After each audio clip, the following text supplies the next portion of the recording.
Tá gravando? Ou tá ao vivo? Tá ao vivo. Direto dos estúdios da Três Lados. Rapaz, os podcasts diários têm feito sucesso. O pessoal agora tá ligando meio-dia para assistir os podcasts. E muita gente... Eu sabia que esses pré-candidatos ia dar audiência. Por quê? Aqui na parte de cima tá muito indefinido ainda, vai demorar, tem as convenções, pá. Mas, cara, os pré-candidatos são interessantes. Tem uns que tem participado dos nossos podcasts que tem viralizado. Olha só, teve um aí que inventou a Bolsa Academia.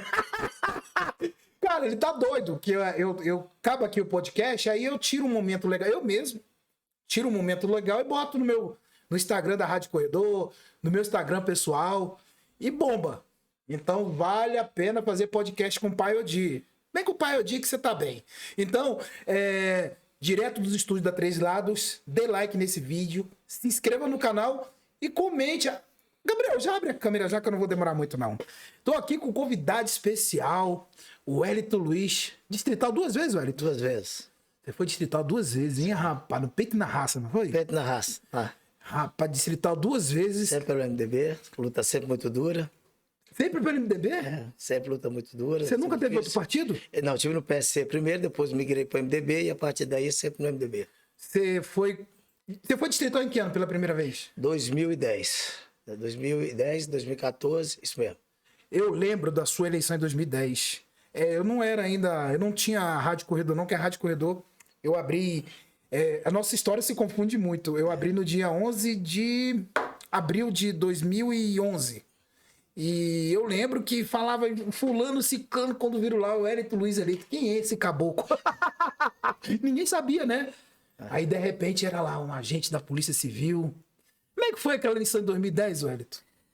Na primeira eleição, nós fomos eleitos praticamente pelos votos da Polícia Civil. Eu fiquei 12 anos à frente do Sindicato dos Policiais Civis, um sindicato extremamente forte, era praticamente um partido político, né? Na nossa época, o sindicato tinha muito peso. E eu tive a felicidade, né, de ficar 12 anos à frente daquele sindicato. Tivemos todas as conquistas possíveis, graças a Deus, com o apoio dos nossos policiais. E na nossa eleição, com o apoio desses policiais, nós fomos eleitos. É mesmo? Você ficou 12 anos na frente do... Sindicato dos Policiais Civis, Simpol DF. Simpol, para não errar. Já teve o Simpol Gaúcho, DF. já teve o Gaúcho lá, já teve... Quem agora? Agora é o Alex Galvão. Alex Galvão. Isso. Caramba, você ficou 12... Rapaz, 12 aquele anos. sindicato ali, eu sou duro de roer, é difícil, hein? Na nossa época, o sindicato era, de fato, ele tinha muita força, porque praticamente todos os policiais eram filiados. Você tinha mais de 95% de filiação, entre agentes, peritos, delegados. Então, todos eram filiados praticamente. Eram poucos que não eram. E isso fazia que uma cobrança muito maior. Então tinha que ter sangue no olho, tinha que ser raiz. E você tinha os policiais mais antigos, né? Policiais que vinham de uma outra formação e que me orgulha muito, né, ter tido o voto desses policiais. Aqueles policiais que realmente fizeram a polícia que é hoje. Em 2010, quando você foi eleito, era o Agnello governador. Era o Agnello governador. E você pegou pedreira, hein? Mas Sofri. Sofreu ou não sofreu? Sofri porque eu ainda fui secretário, né, atendendo pedido do partido, né, secretário de regularização. Então, meu sofrimento foi dobrado. Não, mas uma coisa, você tá na história de Brasília. Isso aí ninguém pode tirar de você. Eu ia falar isso mais lá na frente, mas vou aproveitar o gancho. Você teve peito de ir para uma secretaria de regularização de condomínios. Você foi o pioneiro, né? Foi. Ali era porrada, hein? Era muito difícil. Primeiro, você colocou muito bem, foi uma formação da secretaria e com muitas exigências, né? Porque um público de classe média, né, e que esperava, tinha uma expectativa muito grande de regularizar, né? Hoje, quase 40% daquelas áreas, à época, não era regularizado. Então, você tinha aí aproximadamente 400 mil famílias que aguardavam por uma regularização. Quantas famílias, Wellington? Mais de 400 mil, né? Porque no geral, em todo o Distrito Federal. Então, era muita coisa, muitas famílias, né, que precisavam de uma resposta. E nós começamos esse processo ali em 2011. Mas muito peito pegar aquela secretaria ali, hein? Não foi fácil. Rapaz, eu lembro, rapaz. Você tem que formar a secretaria todinha, Isso. né? Que já leva um tempo pra você estruturar. Ela existe hoje ainda, essa secretaria? Não, Nem ela sei. ela foi incorporada, né, a Sedu e de parte dela a Terracap. Né? A Terracap hoje é ela que absorveu a parte da Seconze e que hoje é quem regulariza os condomínios. Ficou um legado, né? Ficou. Muitos desses condomínios começaram a ser regularizados na nossa época. Na sua época. Tenho muito orgulho disso. Muita gente fala, o Wellington vai se queimar, né? Se queimou. Aí tá lá o Wellington reeleito. Para mim é motivo de muito orgulho. Você acabou de falar. Se a gente queira ou não, acaba escrevendo o nome da história, né? Então, você pega o Solar de Brasília, que é um importante condomínio, começa exatamente na nossa época. E vários outros Tá condomínios. regularizado. Regularizado. Foi ali na mão do Wellington. O Alto da Boa Vista, que sofria ataques, né, o tempo todo de fiscalização, né, nós regularizamos. Então, assim, tudo começa naquela época. Claro que termina depois, mas é um processo que Alguém inicia tem na que nossa começar. época. Tem que alguém começar. Alguém tem que preencher o primeiro papel. Foi. E foi Começou você. com a gente. Graças a Faz parte Deus. de você, né? Por favor. E foi você que começou. Eu sei porque eu acompanhei. Exatamente. Eu sei. E o que é interessante nisso? É você quis pouco capitalizar com isso. Aliás, você não capitalizou quase nada com isso. Você nem. Né? Você não quis. Ah, fui eu. Eu tô dizendo que foi você, porque eu lembro. Porque eu vi. Então, porque eu vejo nisso o dever de ofício, né? A gente está indo lá para trabalhar, não para capitalizar. Acho que você capitaliza de forma natural. Eu sempre vi isso. A gente que é agente público, você tem as suas obrigações. E os direitos acontecem naturalmente, né? Então, a maioria desses processos de regularização foi você que começou. Começa com a gente, graças a Deus. Ali, bem certinho, tudo correto. Não foi melhor, com todo respeito ao nosso ex-governador, tinha muita dificuldade, né, em transigir ali. O governo ainda não tinha entendido a importância e a necessidade de atender aquele público. Então, a gente estava a 100 por hora e eles estavam a 40. Então, não houve aí uma mesma frequência. Tanto é que eu mesmo pedi para sair, porque se fosse para enganar aquelas pessoas, e eu disse isso ao governador, eu estaria fora. E eu pedi para sair. Você pegou essa bomba aí, na segunda eleição você teve quantos votos? Tive 11 mil, quase 11 mil votos. Você gosta desses 11 mil, hein? Vamos passar essa galinha dos 11 mil agora, tem que passar. Agora, a segunda já foi 12 mil, né? Eu fui um dos poucos deputados na eleição passada que aumentou o número de votos. Você conseguiu aumentar? Nós aumentamos quase 20%. Agora, posso fazer umas perguntas pessoais pra você? Por favor. Olha, papai. Não tem problema.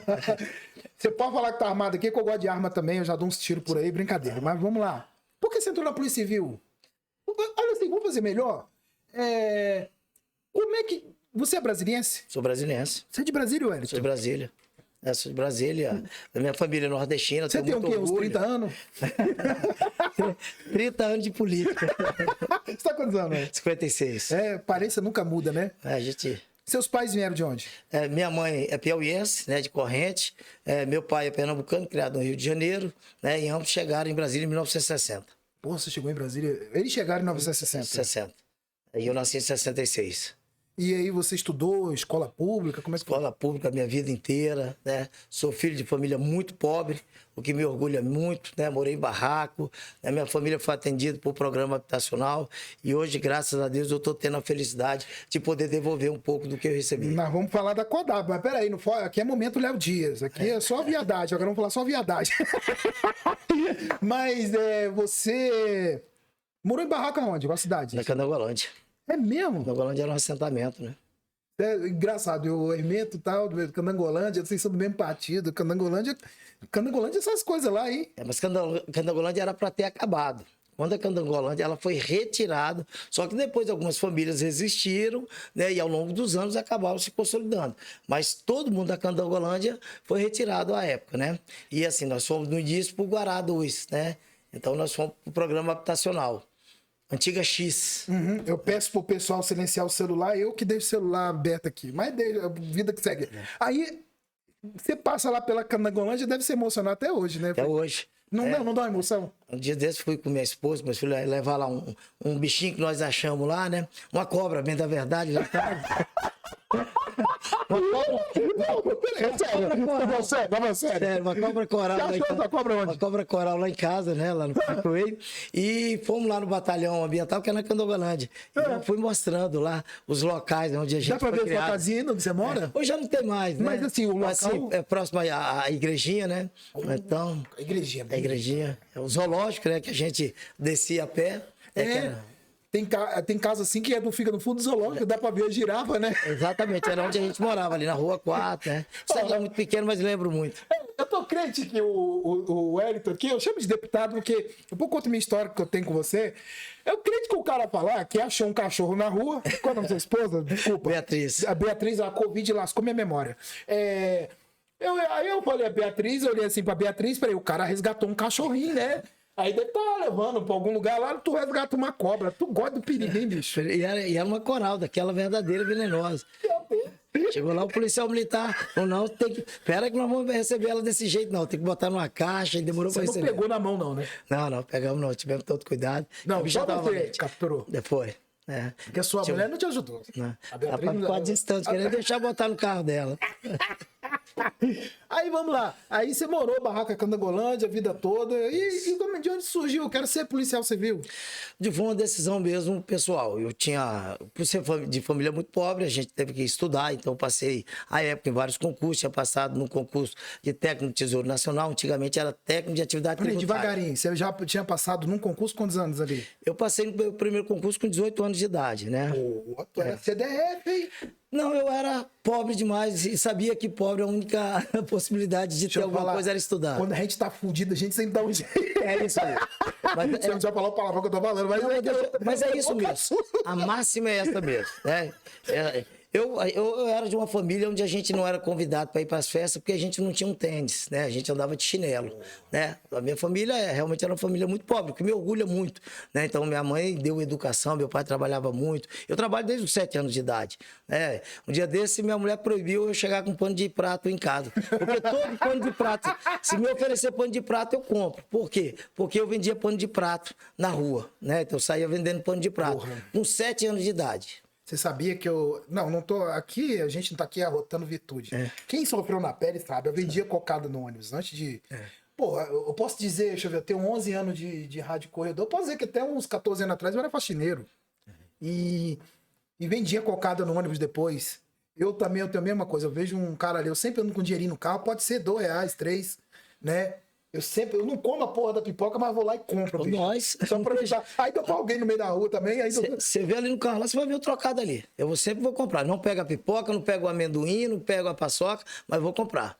Mas, né, cara, que vocês não têm noção do. Eu sei, eu lembro, né? Porra, isso aqui era pra ser tudo com roteiro, aí a gente sai do roteiro. Aí você não tem noção quando você tá vendendo algo na rua e alguém compra, mano. Putz, é uma sensação maravilhosa. Eu tenho essa sensação até hoje. Pra mim, eu consigo algum êxito, assim, com alguma coisa, caiu R$10 na minha conta, eu já fico feliz. Porque você sabia que aquilo ali é o que ia te ajudar a sustentar você e sua família. Então, eu com 7 anos de idade, eu saía de casa em casa, ia na rua, vender pano de prato, né? Até o horário. Agora, deu meio-dia, né? Eu tinha que estar em casa, porque às 2 horas eu ia estudar. E disso minha mãe não abria mão. Né? Então, caiu sua mão?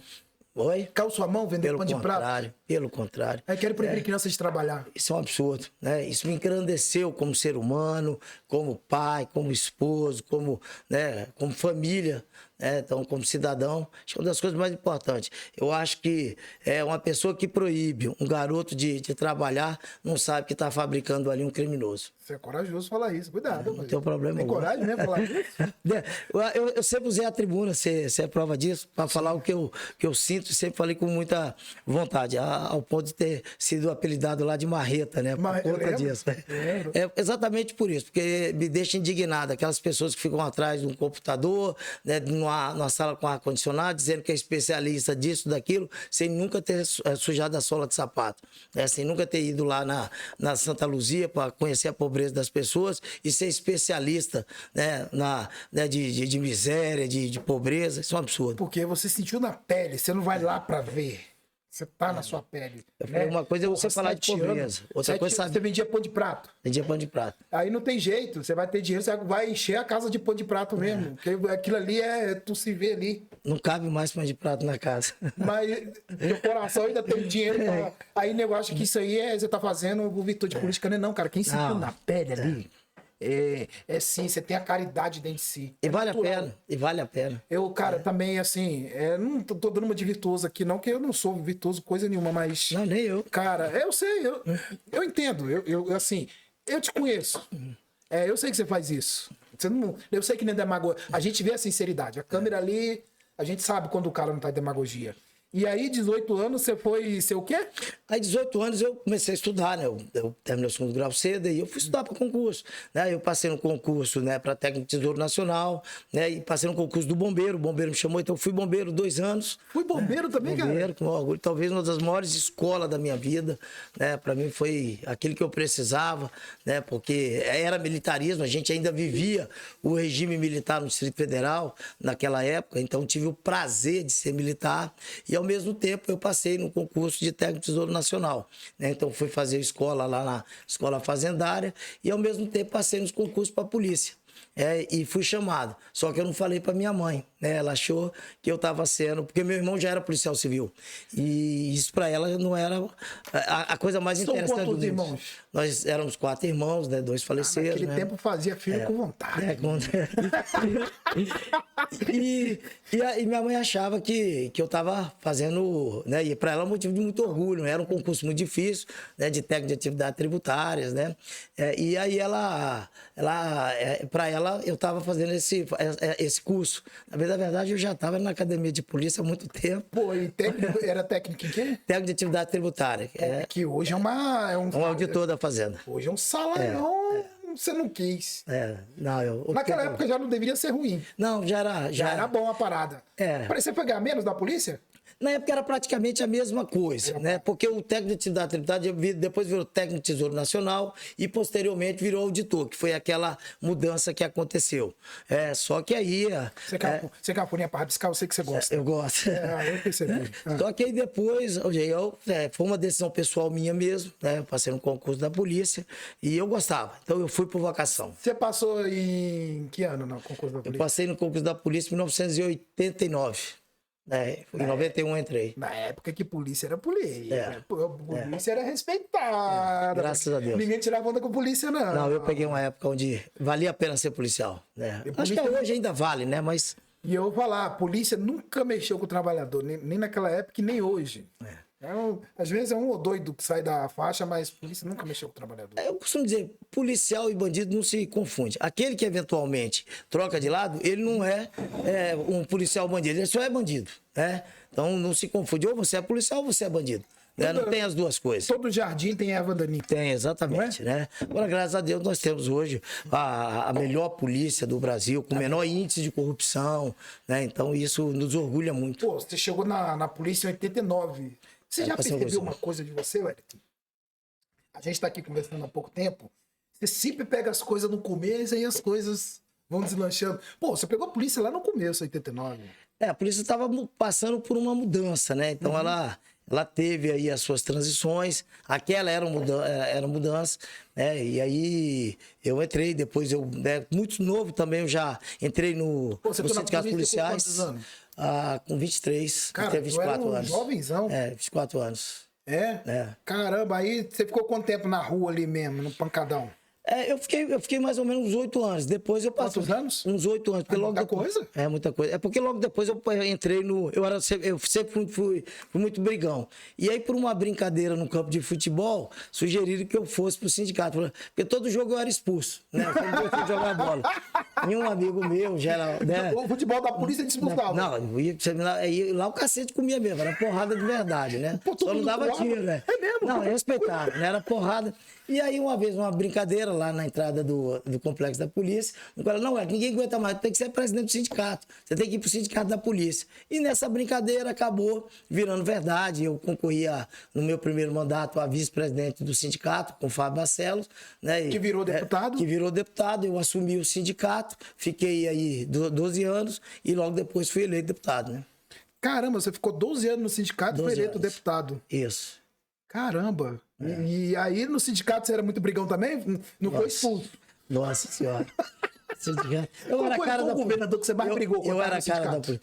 Nós brigamos com todos. Então, assim, nós sempre tivemos muita coragem. Então, nós enfrentamos o Roriz, nós enfrentamos, né, o Cristóvão. Então, assim, eu dizia que a polícia não tinha bandeira. Essa foi uma virtude nossa. Quando nós assumimos o sindicato, uma das primeiras coisas que nós fizemos foi desfiliar de qualquer central de trabalhadores, exatamente para não criar vínculo partidário. Até hoje aí não são filiados a Não, CUT. foi na nossa época. Melhor que vocês fizeram, hein?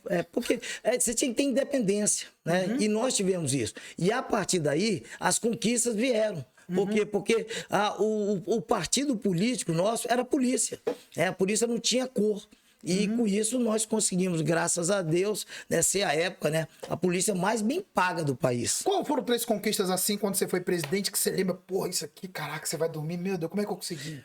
Eu digo assim, graças a Deus, nós conquistamos todas aqueles pleitos que nós enfrentamos. Não houve uma única derrota. Na sua gestão? Na nossa gestão. Tanto é que teve uma época que a Polícia Federal pedia isonomia com a gente. Nós chegamos a ganhar... Mais que o federal. Mais que a federal. Até porque somos polícias mantidas e organizadas pela União. Então, havia período. Então, todos aqueles pleitos, nós tivemos brigas no governo Lula, que era um governo acostumado com enfrentamento. Nós brigamos e ganhamos, né? Nós enfrentamos o Arruda, que sabia brigar, como se for o Roriz, né? Eu lembro, você me perguntou isso, então deixa eu te contar uma aqui que você vai lembrar. O Roriz é acostumado a brigar e enfrentar, prometeu dar pra gente a isonomia e estava segurando, né? Natural do governo.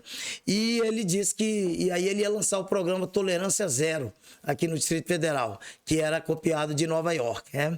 E ele enrolando a gente, e aí eu falei, nós vamos fazer a greve no dia que ele for lançar o programa, porque o programa estava sendo lançado a nível mundial, né?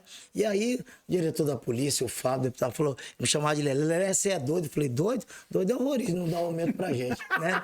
No dia que ele anunciou, né, ela ia começar, né, em tal dia, na noite anterior, nós fizemos uma assembleia, né, e decretamos a greve. Ou seja, o Distrito Federal ia começar o Tolerância Zero com a Polícia Civil em greve. Esses homens enlouqueceram, né? E o Roriz, né, ficou doido, ele e o Arruda era senador, né, e atrás de mim. E nós sumimos, falou, não, hoje a gente não conversa com ninguém. Esse povo enlouqueceu, por fim, né, nós deixamos ser encontrados. O Arruda me levou até a casa do governador. E o governador, você não pode fazer isso. Ele falou, o senhor não pode, governador. Eu sempre tive uma relação muito boa com o Roriz. Ele falou, mas governador, o senhor prometeu, agora o senhor tem que pagar. Ele falou, então se eu pagar, você sai da greve? Eu falei, sai, a gente sai. Né? Aí ele assinou lá à noite, né? Nós saímos da greve e ele deu, né, a isonomia com a Polícia Federal. Essa época tinha sido retirada no governo Cristóvão de forma covarde, e aí a gente conseguimos no dia seguinte, no dia que começava o programa, já a equiparação com a Polícia Federal. É bom relembrar toda a história. Isso aí foi uma vitória. Isso é legal, né? A gente foi muito legal, realmente foi. Rapaz, equipe do Wellington, por favor, corte essa parte e bote nas redes sociais dele. Que isso aqui é a história do Distrito Federal. Valeu muito a pena. Esse cara tem história. Que às vezes, o que tá acontecendo? Eu tive com o Todd Moreno aqui ontem, eu tava falando que tem uma galera de comunicador lá atrás que, antes da internet, né? Eu sou produto da internet, eu não sou. O Todd Moreno, o Geraldo Naves, né? O Toninho Pop. Mônica Nóbrega, né? É isso. Mônica Nóbrega, acho que já chegou. Demais. Já foi na algumas vezes. Algumas vezes. Já te entrevistou algumas vezes. Então, essas pessoas, por muitos anos, seguraram essa mídia de Brasília, né? Isso. Tinha essa galera. E, você faz parte da história política de Brasília, né? Você vê, você foi 12 anos presidente do sindicato. A Secretaria de Condomínios. Imagina a pancadaria que não foi fazer aquele negócio ali. Cacete, manhã, tarde e noite. Você lidar com o nego com o nariz aqui em cima. O nego chega lá arrogante. Muita cobrança, muita exigência. Muita cobrança, muita porrada também. O nego chega lá, pô, Wellington. Enfrentamos o Zé Disseu, que era um homem forte do Lula. Né? Enfrentou? Enfrentamos e ganhamos. Como assim? Não quer contar, não? Não. Assim, não tem problema. Havia uma, né? Coincidiu com aquele período das denúncias do Valdomiro Diniz, né? E imaginava-se que a Polícia Civil estaria investigando de forma clandestina aí o ex-ministro Zé Disseu. E nós fomos lá e demonstramos para ele que não foi exatamente isso. E houve a sensibilidade do ministro em poder conceder o reajuste da Polícia Civil. Né? E não tinha nada. Não tinha. Pula essa história. Cara, é legal, João. É legal. Aí, você foi pra secretaria. Aí você foi distrital de novo? fomos distrital de novo, com muita dificuldade. Você chegou aí pro governo, não, né? Não, aí no segundo mandato não, porque eu fui o líder da oposição. Eu fui líder da oposição. Hollenberg. Do Hollenberg, fui vice-presidente da casa, né, eleito. Né, Com o Joey Vale, né? Com o Joey. O Joey teve 12 votos, eu tive 16 votos como vice, né, que são eleições. Bem da verdade, a nossa candidatura inicialmente era para presidente. A gente tinha a grande maioria, mas em razão inclusive daquele processo, naquele momento, não era pra gente interessante. Qual processo? Exatamente aquele das emendas, né? Um processo. Você vai falar disso, meu amigo? Não tem problema, até porque quando você... Você quer falar disso? Eu não tenho Tem problema nenhum. certeza? Absoluta. Né? Quando você tem a consciência... Não é que não tô aqui, eu não queria perguntar sobre isso. Mas vamos lá. Quando você tem Qual é o problema das emendas? Já que você é corajoso... Ô, Dio, olha só, a gente sempre teve muita tranquilidade, né, em tratar com essa questão de recursos públicos. E eu sempre fui muito exigente, né? Em dado momento, aconteceu um fato e nós demos conhecimento à polícia, né? E começou a investigar. A pessoa investigada, à época, resolveu denunciar e tentar lamear o nome da gente. E aí é uma pena que os órgãos fiscalizadores não tiveram o devido cuidado em investigar os fatos. Resolveram investigar pessoas, até porque o homem público era eu. Né? Então, eu respondi durante muitos anos, me gerou um desgaste, um prejuízo muito grande para, ao final, eu ser absolvido por 21-0. Como? Né? Como? Com 21-0, né? 21 desembargadores te absolveram? 21-0. Pô, e tua vida pra trás? Infelizmente não se corrige, né? O nome da imprensa, né? A imprensa deu meia linha. Não, lá na Rádio Cordão São Paulo. Porque, lamentavelmente, né, é bom jogar o nome na lama, mas tirar da lama, né, infelizmente, não existe o mesmo cuidado. Hoje, agora eu tenho um pouquinho mais de experiência. Enquanto ele tá bebendo água aqui, tá servindo uma água, você que tá assistindo, dê like nesse vídeo, se inscreva no canal. Tem os links na descrição aí, se quiser alugar o estúdio aqui para fazer um podcast, tem o link na descrição. Compartilha, olha, tu tá falando muita coisa interessante aqui, coisas históricas, né, que o Wellington nunca foi um cara de se promover. Eu acho que, vamos dizer assim, uma das falhas, você nunca gostou muito de se promover. Incrível, né? O político, né, taca a caneta no chão, taca a caneta no chão, aí faz uma festa. Você sempre foi ali mais discreto. É o quê? Timidez? Assim, eu entendo que quando você é eleito para atender às vontades da sociedade, não as suas. Né? Eu, de fato, né, eu tenho muitos pecados, talvez não dê para contar. Mas a vaidade não é um deles, não. Né? Então, eu sou mais discreto mesmo. Não sei se é timidez, mas eu não gosto. Eu tenho realmente muita dificuldade, né, em aparições. Você dificilmente vai me ver em festas. Você não vai à festa, não? Não. Não toma uma, não?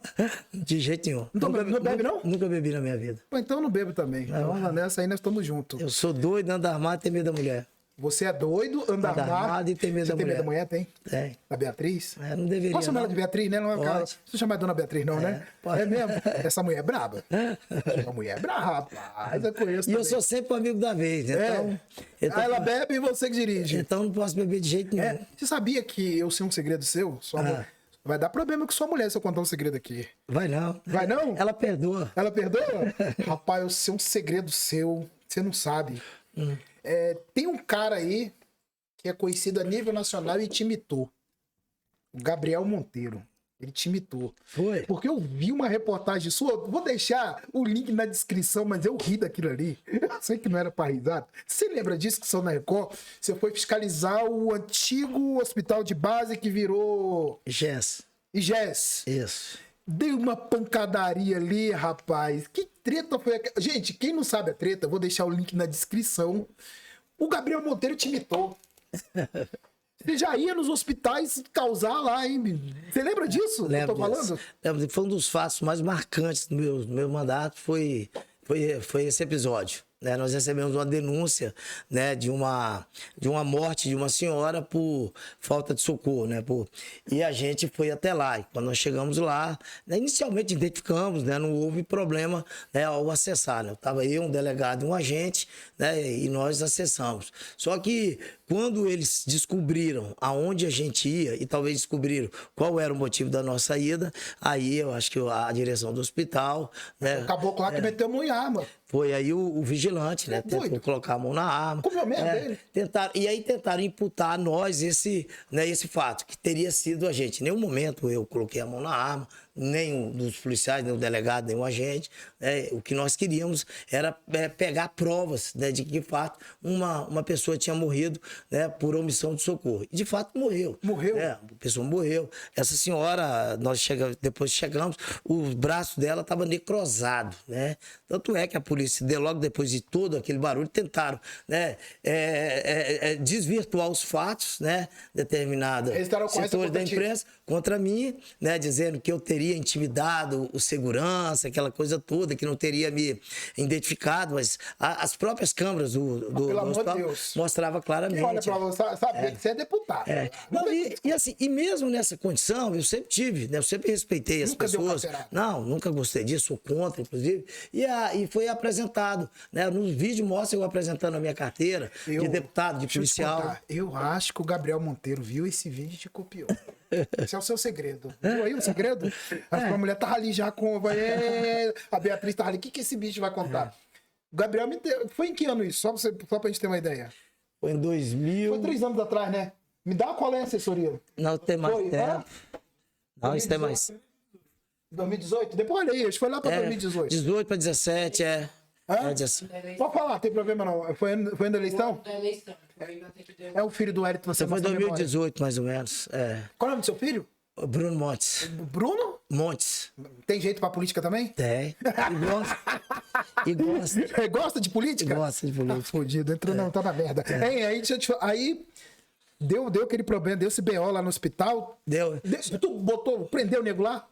Nós não chegamos a dar uma prisão, até porque não era essa a intenção. A intenção mesmo era mostrar o que tinha acontecido. E depois, tanto é que houve desdobramentos nas investigações contra nós, não houve, né? Porque tentaram colocar abuso de autoridade, não houve abuso da nossa parte, até porque as câmaras demonstraram claramente. E eu estava no exercício, né, da minha atividade. Que é obrigado a se entrar. Inclusive para fiscalizar. E tentaram impedir. Eu sei que a Polícia Civil depois continuou investigando, já não contra a gente, mas sim os fatos que aconteceram no hospital, né? Foram muitas coisas que aconteceram. E o filho da senhora que faleceu, né, em respeito aqui, não vou falar o nome. Não fala. Né? Não. Mas ele contou em que circunstância a mãe dele morreu, não tinha menor, né? Não tiveram o menor cuidado, né, em tentar salvá-la, enfim. Né? Eu sei que teve desdobramentos, que depois eu acabei não acompanhando, mas eu sei que foi... Mas tá zerado, não tem mais, já arquivado, o caso encerrou? Eu acho que não. Um tempo atrás, os meus assessores estavam sendo ouvidos na Polícia Civil com relação a esse fato, né, da omissão de socorro, né? Com relação a nós, não teve nada. Muitos anos, né? Pra fazer uma investigação boba dessa, né? Agora, de fato, foi um episódio muito triste, né? Com relação à morte daquela senhora. Deu na Record, deu o Brasil todo, pô. Foi um fato de muita repercussão. Gabriel Monteiro te imitou, rapaz. Não, porque você já fazia isso. É uma obrigação nossa. Eu acho que você tem que ter coragem de defender a população. É o mínimo que você faz. Mas você já tinha em outros hospitais, mas esse aí que repetiu. Eu fui presidente da CPI da Saúde. Naquela condição, inclusive, eu era o presidente da CPI da Saúde. E isso incomodou bastante.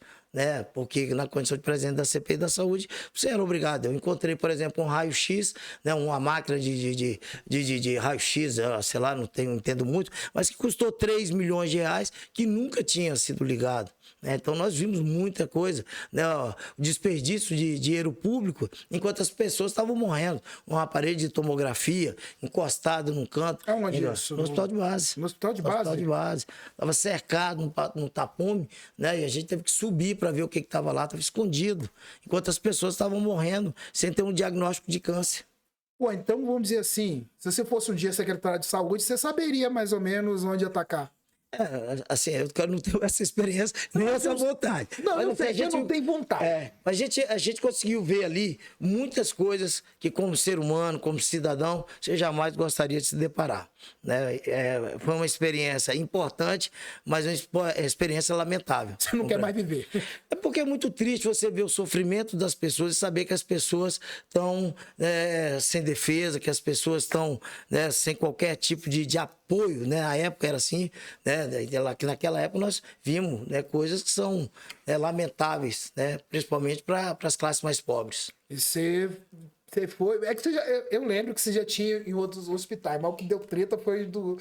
Na época nós tivemos no Hospital de Samambaia, nós tivemos no Hospital de Taguatinga, Ceilândia, né? Mas do hospital de base, realmente nós tivemos fatos. Mas, na verdade, os hospitais estavam naquela época, realmente, situação Pode muito, pegar muito com ruim, calma, tranquilo. né? Mas o hospital de base, até porque havia, né, a injeção de recursos privados, esperava uma resposta muito maior. Mas não foi exatamente o que nós vimos naquela época. E outra coisa, rapaz, é muita história, hein? Hã? Um homem tem história, hein? Então, enquanto eu vou bebendo água aqui, ó, você dê like nesse vídeo, se inscreva no canal, acessa a nossa. Ah, e essa história que ele contou, eu tô deixando o link na descrição do vídeo. Dá uma olhada aí que é legal. Tem outra parada também que ficou marcante, eu acabei lembrando aqui agora. É um lance do. Olha o problema aí, hein? Se as pessoas fizeram um corte errado. Peru. Isso tem alguma coisa? Peru. Te lembra alguma coisa?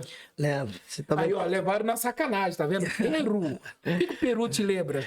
Di, esse também foi um fato que causou muita. Você ficou famoso a nível nacional. Tá viralizando, você sabia? Sei. Atualmente, o vídeo tá viralizando de novo. É o caso do Arthur Pasquale, né? Foi uma família que teve seu filho desaparecido, né, naquela região e sem resposta. Uma questão de respeito ao Brasil, eu não vou entrar em detalhes do que acontecia lá na embaixada, mas a família denunciou realmente a falta de apoio, né? E nós saímos daqui, né? Fomos até lá. Eu era presidente da frente parlamentar. Ah, você já era deputado. Já era deputado. Ano?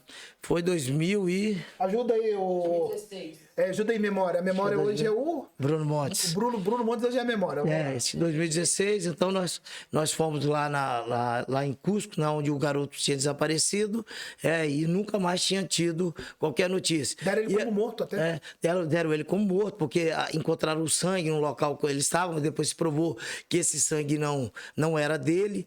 E, enfim, né, a família não tinha resposta, não tinha apoio, e tinham dilapidado praticamente todo o patrimônio da família. Ele era um comerciante e não tinha resposta. E aí, como eu era presidente da frente parlamentar das famílias de pessoas desaparecidas, nós nos propomos ir até lá, fomos até lá, né, tivemos todo o apoio, né, das autoridades peruanas, até mais das autoridades brasileiras que lá se encontravam, e conseguimos aí avançar. Primeiro provar que aquele sangue não era do Arthur, né, que para a família era importante saber se ele, pelo menos naquela condição, ele estava morto ou vivo, e não era o sangue dele. Havia uma denúncia de que ele teria sido assassinado lá, né, por uma pessoa, né, pelo dono da pousada. Mas, enfim, então nós passamos lá vários dias, conseguimos colocar o caso dele como destaque na investigação da polícia peruana, polícia de Lima, e a partir dali começou a investigação. Infelizmente, né, lá existe aquelas comunidades, né, e os garotos somem lá, usam muitas drogas e realmente são casos realmente que nos deixam muito tristes ver aquilo ali. Mas pelo menos nós conseguimos dar uma resposta e tranquilizar a família. A família precisava daquilo, né? Tanto é que o pai, né, e a mãe, quando nós chegamos, eu acho que eles tranquilizaram, acho que eles conseguiram ter pelo menos uma resposta naquilo que tanto angustiavam eles naquele momento, sobre a possível morte do Arthur Pasquale. Vocês acharam, menino? Não, ele nunca apareceu, né? Mas aquele momento onde se havia, né, uma informação de que ele teria sido assassinado naquele local onde ele tinha estado, que a informação é que ele teria estado com uma mulher que teria tido o caso de uma mulher que seria parceira do dono da pousada, e ele teria fugido, né, na madrugada e teria sido assassinado próximo. E aí a gente viu ali naquele momento que o sangue não era dele, né? A gente conseguiu fazer o exame de DNA, então conseguimos avançar, e o pai dele tentava isso há muito tempo, né? Numa cabana ali próximo. Não achou o menino até hoje? Não, o garoto nunca apareceu, nunca mais deu notícia. O que não é muito triste, o pai não sabe se está vivo ou está morto, né? Se me perguntar, eu acho que ele está vivo até hoje, né? Na sua intuição? Ele está vivo, ele está vivo. O garoto não morreu, não. Esse bobeiro tá se escondendo. Não, eles entram para aquelas comunidades lá, que ficam lá no meio da selva, e lá eles ficam. Às vezes até servindo alguma daquelas facções, mas ficam lá dentro. Né? Eu acho que ele apareça. Eu acredito que sim. Apareça, né? O que você ia falar, homem? A notícia foi em 2015, mas esse vídeo saiu foi no ano passado esse vídeo que as meninas divulgaram para nível nacional. Ainda tá viralizando. Tá viralizando. Eu sei porque entrou nos meus recomendados do YouTube. Eu gosto de YouTube pra caramba. E entrou nos meus. Caramba, mas. Chama muita atenção. Era um garoto que estudava no UNB. Você deve ter contato com os pais até hoje, né? Temos contato, principalmente com o pai, né? Pior dor do. É o Vanderlan. Pior que a morte é a dor do desaparecido. Desaparecimento. Você não sabe a situação do filho, em que condição ele está. Você já sabe. Mas muito triste mesmo. Mas ficou aí pelo menos a sensação de dever cumprido naquilo que nos cabia. Graças a Deus. Não, ficou pelo menos aquele voluntarismo, né? Não é... Deixa eu te fazer outra pergunta. Você é pré-candidato a quê? O deputado distrital. Você tá onde? No MDB. Mas tu é sem juízo naquela nominata cheia de tubarão, rapaz. 11 tubarões ali, hein? Filipelli, Hermeto, Iolando, Thelma Rufino. Você é corajoso, hein, homem? Somos e vamos brigar para chegar na frente. Você acha que o MDB faz quantos naquela nominata ali? Possivelmente faremos 3. Três, ó. Você é pé no chão, tá vendo? Você acha que ali faz 3? Acho que sim. Precisa de uma vaga, né? Não preciso de uma. E torço pelos meus companheiros. Deixa eu falar uma coisa. Não sei se também posso perguntar isso, mas ali no começo você não estava bem com o Ibanez, não. E de repente esse cara amigo, como é que foi? Foi, é verdade. Até porque no primeiro momento a gente disputava quando o Jofran era o candidato ao governo, a gente disputava a possibilidade de ser o vice, eu e ele, né? E depois com a saída do Jofran, né? Eu e ele sentamos, né? E ficou acertado que ele seria o governador. E acertamos, né? Ibanez, depois houve uma aproximação muito grande. Atropelou geral, puta grilo. Nós somos nem a placa. Nós somos um dos primeiros a apoiar a candidatura dele. Depois você foi frente. Você ficou na porrada. Saímos, brigamos. Custou sua eleição. Acabou realmente a gente... Mas assim, não me arrependo de nada. Eu acho que Brasília precisava de um governador com o pulso do Ibanez, com a vontade dele, e com a consciência, né, política dele. E graças a Deus hoje a gente tem um governo muito diferente. Mas aí, na vida, né? Não sei se você tem religião. Você tem religião? Qual é a sua religião? Sou católico. Você é católico? Então, católico praticante. A gente tá em casa, né? A gente tá em casa. A gente tem que esconder a cruzinha. Então, você não foi eleito, mas você teve uma missão. É uma missão das brabas. Você foi presidente da CODAB. Você pegou a CODAB. Fala aí pro povo o que é CODAB, fala mais ou menos. Primeiro, assim, é muito bom quando você não é eleito, mas você ganha eleição. Nós ganhamos a eleição, porque nós primeiro fomos os deputados mais bem votados. Ou seja, nós fomos aprovados, né, pela sociedade. É ruim. Em que posição? Só pra... Nós somos 16º mais bem votados. Né? É brincadeira. Então ficamos ali. De 1.000 e cacetada de candidato. Então tivemos aí uma votação expressiva. Tivemos quase 12 mil votos. Né? Então... pra gente, e num momento muito difícil, era um deputado de oposição, líder da oposição, e que apanhava do governo de manhã, de tarde e de noite. Um governo te fritando. Fritando de manhã todo. Então, e nós nunca tivemos recursos financeiros, então o nosso voto, ele é conquistado na rua, conquistado com o trabalho, o que nos dá muito orgulho. Então, eu sempre disse isso, nós não perdemos a eleição, né? Nós não fomos eleitos, mas nós ganhamos a eleição, e o que é uma diferença muito grande. Saímos pela porta da frente.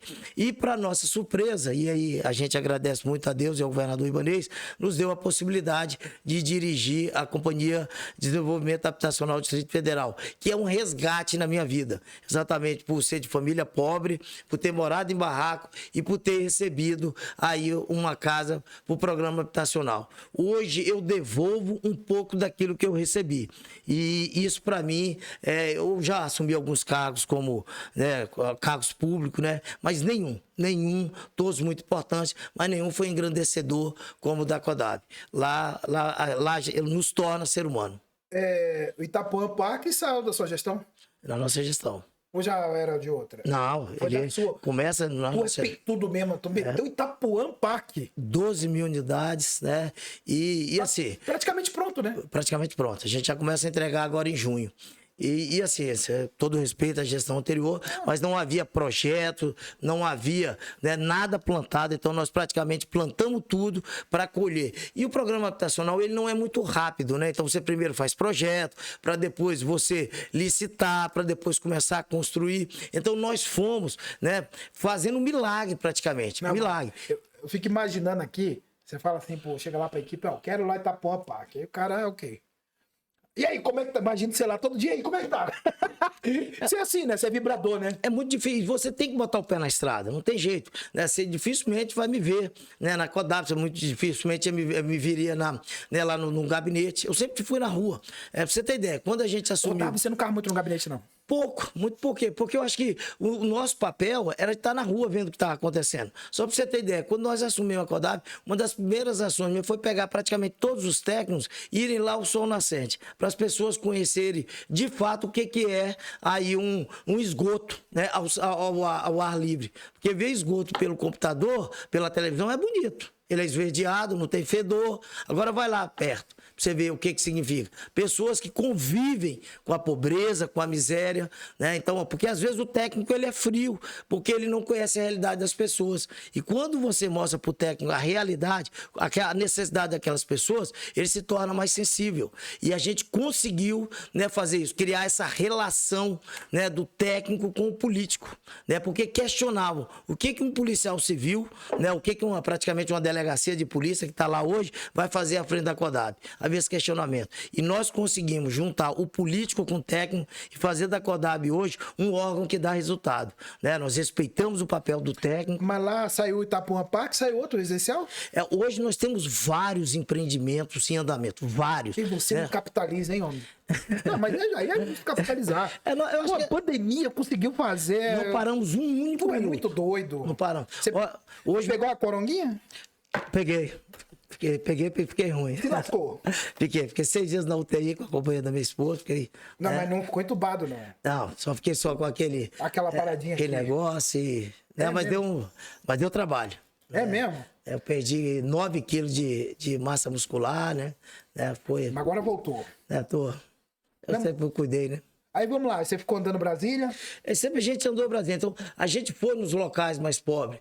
Agora, para mim, uma das ações mais, né, para mim, valorosas como ser humano, nós tiramos 80 famílias, né, do Morro do Sabão, que vivia nas piores condições. Em Samambaia. E conseguimos assentar agora lá na quadra 209 do Sol Nascente. E esse era um pedido que eu fazia a Deus, para não permitir que eu saísse da minha gestão sem atender aquelas pessoas. Porque eu fui até lá, e lá, se alguém quiser conhecer a pobreza, a miséria, vá até lá naquela localidade. Já me chamaram para ir pro Morro do Sabão, eu corri. Quis não. Lá é barra pesada. Realmente não é um local para... Você tem que ir para ver, para poder socorrer as pessoas, mas que não é um local de turismo. Não, né? porque é o seguinte, quando eu falo, não é preconceito, mas aonde o Estado tá ausente, onde tem sujeira, onde não tem o mínimo de condição, é uma bandidade reina.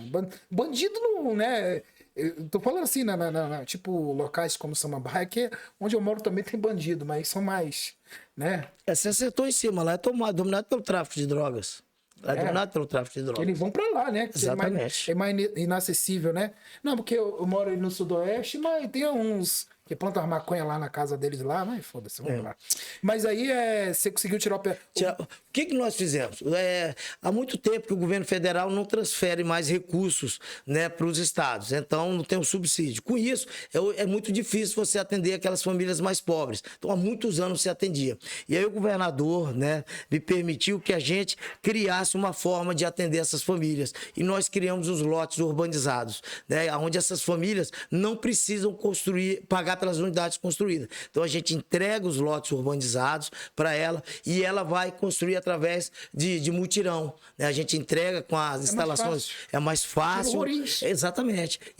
Só que a gente entrega com as instalações hidrossanitárias prontas, com o projeto da Codab. Então e com infraestrutura pronta. Então a gente entrega e as pessoas estão extremamente felizes com isso, porque elas não pagam nada ou pagam muito pouco. É diferente daquelas unidades que quando você constrói, obrigatoriamente alguém tem que pagar. É financiamento pela Caixa Econômica e isso custa caro para essas famílias. E o Itapuã Park, por exemplo. O Itapuã Park é um conceito que foi criado, né? O projeto foi do governo passado, mas nós tivemos que corrigir e fazer no nosso para que desse certo. Porque senão não daria. Quanto é uma prestação ali no Itapuã Park? Olha só, ela vai variar, mas ela vai estar entre 400, 500, não é uma prestação cara. Não. Mas você tem que ter os níveis, né, salariais que consegue pagar. Se você pegar uma pessoa que ganha R$ 1.800 ou 1.200, não dá para pagar. Mas quando se fala casinha, o povo sempre dá um jeito, rapaz. Tá por fora, Mas eu digo, olha só, tem famílias que hoje, né, ela não consegue nem comer, né, quanto mais pagar uma prestação de R$ 400. Então é muito difícil. Só que você tem famílias, porque o déficit habitacional no Distrito Federal, ele é enorme. É mais de 300 mil. 300 mil? É muito grande. E aí, você precisa. Uma coisa que nós fizemos, né? O programa de interesse social, ele é de 1 a 12 salários mínimos. Né? E no Distrito Federal se aplicava só até 5 salários mínimos. O que acontecia com essa faixa aqui? Ela ia para a clandestinidade. Porque o maior concorrente do grileiro é o Estado. Quando o Estado, você acabou de dizer uma coisa interessante, ele é ausente, ele é omisso, lamentavelmente essas pessoas não têm alternativa. O que no governo ibanês aconteceu? Né? Nós fomos dar a essas famílias aqui, que ganham entre 5, né, a 5 salários mínimos, até 12 salários mínimos, a oportunidade de comprar do Estado. Então, são faixas que ganham até 13, 14 mil, que também são atendidas pelo programa habitacional. Porque o pobre é atendido por um programa habitacional, o rico compra e a classe média. Você ignora? Você finge que ele não existe? Mania feia essa. Pois não existe isso. E eu sempre disse lá no plenário da Câmara que o maior concorrente do grileiro é o Estado. O Estado tem que estar participando da vida de todos, não dando, né? Mas vendendo em condições que ele possa pagar. E hoje isso é uma realidade. Então você tem vários níveis, né, que você pode atender. E hoje, para a classe, né, mais carente, você tem os lotes urbanizados que nós vamos poder atender essas famílias. Isso é um ótimo projeto, hein? É muito bom, graças a Deus. É ótimo. Está em implantação lá na Codab. Já está sendo atendido, ele já é uma realidade. Os negócios que você saiu lá não estão mexendo não, né? Da onde? Seus projetos não estão enchendo o saco lá, não, né? Não. Você saiu dando continuidade. Não, estou dando continuidade. Assim, ó, são pessoas que têm o mesmo nível de consciência da gente. Nessa hora que a política é importante, as pessoas esquecem. Você botou uma política pública lá de fazer, aí, porra, você sai e todo mundo relaxa. Não, contrário. Pelo contrário. Manter a pegada. Manter a pegada, a gente mantém muito perto. Porque hoje a habitação é um dos maiores problemas do Distrito Federal. Sim. Então essas famílias precisam, né, ser atendidas e o Estado tem a obrigação de criar condições. E o que nós estamos fazendo é isso. Né? E hoje não é nada dado. Né? Tudo é vendido, mas vendido em condições. Em condições que as pessoas possam pagar. Então, não é nenhum favor do Estado. O que é um direito das pessoas é uma obrigação, né, do Estado. E a gente, graças a Deus, tem conseguido fazer isso, né, de uma forma que as pessoas têm condições de participar do processo. Você não entendeu, rapaz? Ele falou uma coisa interessante aqui. Eu falei pra você prestar atenção no que ele estava falando. Não foi? Você entendeu? Aí tu não entendeu, rapaz. Ele falou uma coisa bacana, eu achei. Depois, tu prestou atenção? Então depois você presta atenção lá. Enquanto isso, ele vai tomando uma água, dê like nesse vídeo, se inscreva no canal. É que aqui fica as memórias, aí eu fico acionando. O Gabriel, eu não posso acionar muito porque o Gabriel tá meio adoentado, né? Veio porque gosta de trabalhar. Né? Então, a memória aqui, a Beatriz, Bruno Montes. O Bruno Montes, o futuro político, né? Futuro político. Ele disse que não quer ser, não. Ele disse que quer ser youtuber. Tá vendo aí? TikToker. Que é aquela dancinha de lado. Meu Deus, para. Mas eu também não programei ser político, não. As coisas acontecem, não, jamais. E nem para de habitação 2 vezes. Jamais. Tudo aconteceu na vida da gente sem programação. Você vê, um policial civil foi secretário de condomínio, não ganhou uma eleição, foi para uma Codab. Jamais imaginei, né? E hoje é praticamente especialista em habitação. Não sei se eu sou especialista, mas a gente tem trabalhado muito para poder conhecer um pouquinho mais, para poder atender as necessidades daqueles que mais precisam. Do jeito que você é, do 220, você deve olhar assim, pô, isso aqui dá um setor habitacional. Você anda assim, quando opa, isso aqui tá irregular. Você não anda assim, não? Você acaba se preocupando, né, com tudo aquilo que você vê, até para criar condições. Você acaba tendo um olhar mais criterioso. A gente tem feito isso. A gente tem um processo de regularização. Hoje se regulariza como nunca se regularizou na história. Né? Então... Era seu trabalho lá atrás. Começa ali. E hoje, isso em 2011. Em 2011. Foi o primeiro a assinar, né? Todo Todo texto ele começa com a primeira letra. Caralho, eu tô igual coche, velho. Eu, hein? Fui falar mal desse povo, eu tô igualzinho. Mas hoje, de fato, há uma preocupação com o processo de regularização. Por exemplo, hoje a gente entrega escritura de famílias que esperam desde 1976. Importante escritura. A casa que não tem escritura é o filho que não tem certidão de nascimento, né? Então, é um absurdo você crescer sem a sua certidão de nascimento. E a gente tem trabalhado de forma obcecada com isso, né? Vou dar um ponto pra você que ele falou uma coisa legal, entendeu? Então, você... Repete isso aí que você falou. Não, mas eu sempre Sério, preguei, foi legal. porque uma casa sem escritura é um filho sem certidão de nascimento, né? Porque se você imaginar, se você não tem uma escritura, você não consegue financiar, né? Quando você morre, seu filho, né, sequer prova que aquilo é seu, então vira aquela bagunça, um inventário não consegue ser feito. Então, assim, você precisa regularizar a sua situação. E a pessoa não regulariza não é porque ela não quer, não, porque o Estado não dá condições. Então, nós implantamos um ritmo, né, extremamente veloz, né, por determinação do governador, e eu tenho um diretor, graças a Deus, muito bom, que é o Leonardo Firme, né, que conhece disso. O caboclo é autoridade. E ele é muito bom nessa área. Leonardo Firme. Leonardo Firme. E tem trabalhado muito duro. Eu conheço, mas não me conhece. Todo mundo te conhece. Me conhece, Para com isso. Então, e isso a gente tem feito com que a gente tenha resultados muito bons. Então, a ideia é, nos próximos 3 anos, a gente dando continuidade a esse ritmo, entregar mais de 100 mil unidades habitacionais, 100 mil escrituras. Entre, né, pessoal de baixa renda e, né, mais... No nosso caso, a gente trabalha só com interesse social, só com aquelas famílias mais pobres. Mas eles pagam escritura? Como é que é? Entrega escritura. Não precisa pagar? Não, a escritura não. Só paga as taxas cartoriais. As taxas cartoriais... Não é com o governo. Que não é com a gente, é particular, não tem jeito. Pode, né? Não tem jeito. Tem que também... Mas mesmo assim, nós fizemos um convênio com o Tribunal de Justiça, com a Corregedoria, onde esses valores são diminuídos. E outra coisa que a gente vê, antigamente era comum a CODAB pedir aquelas certidões, né? Então a pessoa entregava 3, 4 vezes e acabava não resolvendo. Hoje só se pede a certidão quando você já vai receber a sua escritura, né? Hoje a pessoa ela consegue se inscrever lá na CODAB para se candidatar a ter a participar desse programa. Essa foi outra coisa que nós fizemos. Hoje a lista não se fecha mais. Ela vai estar aberta o tempo inteiro. Se eu quiser ir lá hoje me inscrever? Já vai escrever. Outro absurdo. Por que a lista fechava? Tinham nossos filhos, né? A lista estava fechada há 10 anos. Então, seu filho fazia 18 anos e ele só foi se inscrever com 28. Porque fecharam a fila, a lista, né? A inscrição. E nós abrimos. Ela não fecha mais. Não tem sentido você não fechar. Quando você fecha, você cessa o direito de alguém. Então ela é aberta permanentemente, né? Tanto, né, geral quanto para os nossos deficientes idosos. Deficiente é outro programa muito forte que nós estamos trabalhando agora, os PCDs. Então nós entregaremos lotes urbanizados para os PCDs numa escala muito maior. Terá pessoa com deficiência. Nós teremos agora um tratamento diferenciado para essas pessoas que estão esquecidas há muitos e muitos anos. O Estado tem que pedir desculpa para essas pessoas. O Estado deve a essas pessoas uma satisfação, porque elas foram ignoradas ao longo de décadas. Então está na hora de o Estado, né, ter aí uma resposta efetiva e que, graças a Deus, nós estamos conseguindo fazer através dos lotes urbanizados. Quanto tempo aí, Gabriel? 58 minutos? Então a gente tem tempinho ainda para... Eu quero falar essa última coisa aqui. Como é que você está vendo? Já estamos em ano eleitoral, né? Já as eleições começam antes do dia. Estamos em anos eleitorais.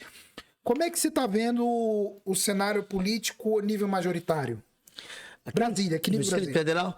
Primeiro, eu acho que o Distrito Federal está muito bem com o nosso governador. Acho que nós tivemos há muito tempo, nós não tínhamos um governador com a pegada do governador Ibanez. Então está muito bem servido de governador. Eu acho que qualquer aventura, né, em uma eventual troca, criaria aí, com certeza, um trauma muito grande para a sociedade. E eu falo com muita tranquilidade, porque os resultados falam por si só. Brasília virou um grande canteiro de obra, a habitação está aí tendo um outro resultado. Nós temos problemas? Claro que temos. Até por ok. São décadas e décadas. Isso é igual uma doença que nunca foi tratada. Né? Quando você começa a tratar, você primeiro tem que diagnosticar e começar a tratar. E a resposta nunca consegue ser E imediatamente. trata a vida toda. E trata a vida toda. Então, nós temos 3 anos de governo, mas a maioria dos problemas, graças a Deus, estão sendo cuidados, estão tendo resposta, né? O governador trabalha, e é duro, é rigoroso nas suas cobranças. As reuniões com o secretariado são reuniões tensas e duras, porque o governador cobra Ele te muito. deu carta branca? Graças a Deus, graças a Deus. Cobra muito, mas dá carta branca. Ele cobra muito e chega lá, você já tá na frente. Pronto, tudo aqui, ó, já tá pronto. Né? Mas é bom quando você tem um governador que cobra, né? Assim, eu fui secretário em um período onde o governo nem dava carta branca e nem cobrava. Então não respeitava. Então o resultado não existia. Então você tinha que se virar. Agora não. É um governador que cobra, mas é um governador que deixa você trabalhar. Você acha que o Ibanez vai ser eleito? Acho sim. Vai ser reeleito, se Deus quiser, no primeiro turno, né, para o bem de Brasília. Porque não tem adversário, né? Você olha hoje, tem ali quem? O Regufe, Fernando Grande, essa puta que pariu. Não, deixa eu falar essa porra. Mas, né, não vejo realmente não, né? Eu acho que hoje o governo pode perder pro governo. Né? Porque eu sei que você não quer falar, essa é a única parte que você correu. Mas, enfim, né? Eu tenho falado há muito tempo que hoje eu aposto bem na reeleição do Ibanez. Eu falo com muita tranquilidade, eu volto a dizer, nós temos nossos problemas. É claro que tem problema, mas não tem também problema em reconhecer que esses problemas, eles serão, né, resolvidos ao longo de um certo período. É claro que precisa ter um segundo mandato para que você tenha tempo hábil para resolver aqueles problemas crônicos. Você imagina, 20 anos, né, sem cuidar de rodovias, sem cuidar de hospitais, sem cuidar da educação, é impossível. Uma pandemia no meio? Uma pandemia no meio. Não quer fazer nada. Você imagina, com a pandemia no meio. Por exemplo, na pandemia, a nossa construção civil não parou um único dia. Né? Nós continuamos construindo, fazendo casa, fazendo obra. Quer dizer, gerou emprego e não desemprego. Então não se instalou a fome nem a miséria na nossa capital. Trabalhamos muito. Então não tem como dizer que um governo desse não foi um governo que revolucionou o Distrito Federal depois de décadas. Então é um governo diferente. Eu não tenho dúvida que, né, o governador fez a sua parte. Não, porque tem uma galera aí, né? Hoje acho que a maior base hoje é do Ibanez, né? Sério, de longe. Tá com os Arruda ali, o pessoal do Roriz, né? Tem o pessoal Celina, firme. Celina é da sua época, né? Amiga pessoal nossa. Vocês estão bem até hoje? Até hoje. Vocês fizeram bem, né? Muito, muito. Então, um dia desse, minha esposa era chefe de gabinete dela, né? E aí, a Beatriz... Você chama ela de Bia na intimidade ou não? Sim, Beatriz. É o que ela deixar. Bia só pra você ou o pessoal chama de Bia? Não, tem quem chame. Tem quem chame. É Bia, né? Não Beatriz, ninguém chama de Beatriz, já viu? É sempre Bia, né? E você tá ali numa nominata tubarônica, né? Acho que a maior nominata hoje é do MDB. Eu não tenho dúvida. Essa é a melhor coisa. Quem tem que ganhar é quem tem voto. É um absurdo quando ganha alguém que não representa a vontade popular. Então, nós sempre disputamos. Eu sempre disputei com tubarões, né, com sempre candidatos, né, fortes, candidatos que têm recursos, né, e que valem. Então, assim, isso nos estimula, nos motiva, né, e eu defendo que quem tem que ganhar é quem tem voto. Então, nós vamos disputar com excelentes candidatos, com excelentes nomes, e vamos brigar para ser eleito. Né? A gente aposta na nossa capacidade, a gente aposta no nosso trabalho. Se for da vontade de Deus, né, e da vontade dos nossos eleitores, nós vamos estar lá. Quem tem medo de viver não sai de casa. É isso aí. Eu tô coxa mesmo. É isso mesmo. Droga. Mas é isso mesmo. Aí tem medo de... Porra, é a mesma coisa eu ter a Rádio Corredor e ter medo do Metrópolis. Eu não tenho medo do Metrópolis. Respeito. Claro. Porra, eu não vou nem me comparar com eles. Não tem nem como. Eles são 50 milhões de vezes maior que eu, mas eu quero aqueles 0,1 ali. Eu preciso de um leitor só, vamos dizer assim. Né? Eu preciso de um leitor ali assíduo. Não tem de quadro, você precisa de uma vaga. De uma vaga, você disse. Lá no MDB precisa de uma vaga. E vamos disputar. Né? De igual para igual. De igual para igual. É isso aí. No nosso caso, a gente disputa de igual para igual.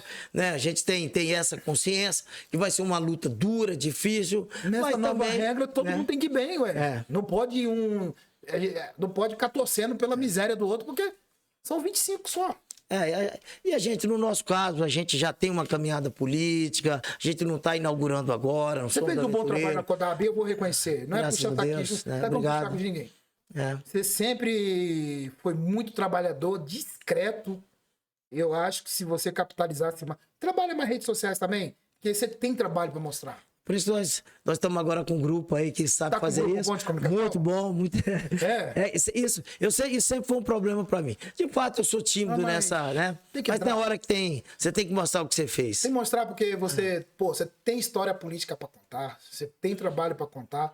Pô, é que assim, se a gente for contar mesmo que nós passamos, 3 horas aqui de podcast, aí fica cansativo, mas eu trabalhei muitos anos ali apurando na Câmara Legislativa e a gente sempre teve uma relação muito amistosa. Muito boa, graças a Deus. Muito amistosa, É. me deu muitas entrevistas exclusivas, Sim. né? Não, Wellington, off, que porra de off, é honra, passou lá home de off, porra. Era muito legal. A gente sempre foi E doido. tu para de ficar prendendo bandido no meio da rua. É. Ficar atrás de bandido no meio de mato, homem. Ô, Dia, às vezes, quando você tira um bandido da rua, às vezes você salva 2, 3, 4 vidas. Um bandido na rua, potencialmente. Se você vê um vida. assalto, você não passa. A gente tem a obrigação de fazer alguma coisa, Um né? assalto Acho que tem que ter bem? Mas se a gente tiver que fazer alguma coisa, tem que fazer, eu acho que é o mínimo. Você sabe por quê? tem jeito. Aquele bandido é o bandido que pode tirar a vida do seu filho, é o bandido que pode tirar a vida de um amigo ou de um cidadão. Mas é o mínimo que a gente faz, né? Eu acho que esses polícia aí da Cunha andam te copiando, né? Porque não tem jeito. Se tá ali, não tem tempo ruim. É polícia no sangue. Eu acho que os nossos policiais hoje, eles têm essa consciência. Mas volto a dizer, isso é uma obrigação, é um dever de ofício. Mas você nós somos aposentou. formados para isso. Chega, não? Né? Aposentamos, mas a gente ainda tem um pouquinho de... Não deixou de ser polícia. Não deixamos de ser policiais, eu tenho o direito de andar armado, o Estado me concede esse direito. Então, como ele me concede esse direito, ele também me dá algumas obrigações. Daí eu pretendo exercê-las. Olha só. Tá vendo aquela câmera ali? Sim. Então você aproveita aquela câmera bem ali, ó. Tá vendo? Ela te olhando, ela mexe, ó. Aquela câmera ali mexe. Aqui hoje o menino, coitado, ele tá realmente, ele veio, esse é guerreiro. Ó, aqui tem uma, olha lá no telão, ó. 2, tá vendo? 3. Essa câmera ali agora, eu não vou falar pra mexer, que o bichinho tá. Mas naquela câmera ele mexe. Olha lá, mexe, tá vendo? A câmera mexe, tá vendo? Mas não tira essa porra aqui de mim. Então você vai olhar para aquela câmera ali e você vai dar seu recado. Aproveita esse tempo. Você pega, olha para aquela câmera e dá seu recado final. Em primeiro lugar, quero agradecê-lo, né, pela oportunidade, né, de estar aqui com você, agradecer nossa equipe, né, que nos trouxe aqui, agradecer aí ao governador Ibanez pelo esse período que nós tivemos à frente da CODAB, onde a gente conseguiu exercer aí a nossa obrigação como Estado, atendendo as pessoas, e a gente espera que, né, nos próximos anos a gente continue trabalhando em prol das pessoas. Foi uma experiência espetacular, ímpar, onde eu consegui resgatar um pouco da minha história, atendendo aquelas famílias como a minha foi atendida no passado. E a gente espera agora, né, numa outra jornada, se for da vontade de Deus, se for da vontade da população do Distrito Federal, que a gente consiga também dar continuidade a esse trabalho, continuar representando a população de uma forma digna, séria, responsável e transparente, né? Que a gente jamais decepcione os nossos eleitores e que a gente consiga realmente dar um resultado para o povo de Brasília que tanto merece, que tanto espera uma história diferente da que nós estamos acostumados a ver e ouvir. Que Deus abençoe a todos. Aproveitou bem. Meus amigos, amanhã, meio-dia, eu volto. Cara, eu tenho uma convidada surpresa aqui amanhã, meio-dia. Convidada surpresa. Dê like nesse vídeo, se inscreva no canal, porque conteúdo aqui, eu sou conteudista, agora eu botei na cabeça. Eu faço conteúdo, essa é minha área. Então, eu te chamar de deputado Wellington, vou dar uma de Vicenza aqui. Deputado Wellington, obrigado pela presença, obrigado por ter aceitado o nosso Eu convite. que agradeço. Muito obrigado. Que Deus continue te abençoando. Eu não sabia que você era católico também. Sou católico, agradeço a Deus por isso. Tenho muito mais pecado que qualidade, que virtude. Que Deus possa me perdoar de tantos pecados, mas tenho sim, na fé em nós. Imagina eu. Você é mais que os meus, não, mas. Gente, obrigado pela audiência e até a próxima. Até a...